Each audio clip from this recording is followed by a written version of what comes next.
Guys, welcome back my YouTube channel. വായയിലിട്ടാൽ അലിഞ്ഞു പോകുന്ന സിമ്പിളായിട്ടുള്ള ഉന്നക്കായ റെസിപ്പിയാണ് ഇന്നത്തെ വീഡിയോ. അപ്പോൾ ഇതിനാവശ്യമായിട്ടുള്ളത് പഴമാണ്. പഴം കഷ്ണമാക്കിയിട്ട് പുഴുങ്ങാൻ വെക്കുക. അപ്പോൾ അത് വേവിച്ചതിന് ശേഷം അതിൻ്റെ തൊലി കളഞ്ഞെടുക്കുക. എന്നിട്ട് നന്നായി ഉടച്ചെടുക്കുക. എന്നിട്ട് ഒരു പാൻ വെച്ചിട്ട് 1 ടീസ്പൂൺ നെയ്യ് ഇട്ട് കൊടുക്കുക. പിന്നെ അതിലോട്ട് തേങ്ങ ഇട്ട് കൊടുക്കുക. പിന്നെ അണ്ടിപ്പരിപ്പ് ഇട്ട് കൊടുക്കുക. അണ്ടിപ്പരിപ്പ് ഇല്ലെങ്കിൽ മുന്തിരി ഇടാവുന്നതാണ്. പിന്നെ അതിലോട്ട് ഏലക്ക പൊടിച്ചത് ഇട്ട് കൊടുക്കുക. എന്നിട്ട് നന്നായി മിക്സ് ആക്കുക. പിന്നെ പഞ്ചസാര ഇട്ട് കൊടുക്കുക. എന്നിട്ട് മിക്സ് ആക്കുക.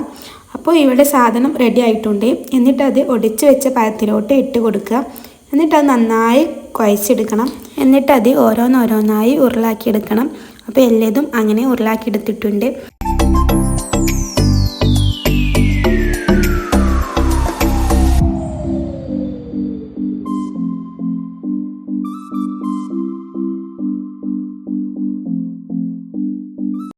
എന്നിട്ട് ഒരു പാൻ വെച്ചിട്ട് ചട്ടി ചൂടായതിന് ശേഷം ഓയിൽ ഒഴിച്ച് കൊടുക്കാം. എന്നിട്ട് നമ്മൾ ഉരുളാക്കി വെച്ചത് ഓരോന്നോരോന്നായിട്ട് ഇട്ട് കൊടുക്കാം. അപ്പോൾ ഒരു സൈഡ് വേവിച്ചതിന് ശേഷം മറിച്ചിടുക. മറ്റേ സൈഡ് വേവിക്കുന്നത് വരെ വെയിറ്റ് ചെയ്യുക. അപ്പോൾ വൈകുന്നേരം ചായൻ്റെ കൂടെ കഴിക്കാൻ പറ്റിയ ഒരു സിമ്പിളായിട്ടുള്ള ഒരു റെസിപ്പിയാണ്. അപ്പോൾ എല്ലാവരും ഒന്ന് ട്രൈ ചെയ്യുക, ഫീഡ്ബാക്ക് അറിയിക്കുക. അപ്പോൾ വീഡിയോ ഇഷ്ടമായ ലൈക്കും ഷെയറും സബ്സ്ക്രൈബും ചെയ്യുക. അപ്പോൾ നെക്സ്റ്റ് വീഡിയോ കാണുന്നതിൽ എല്ലാവർക്കും ബൈ ബൈ.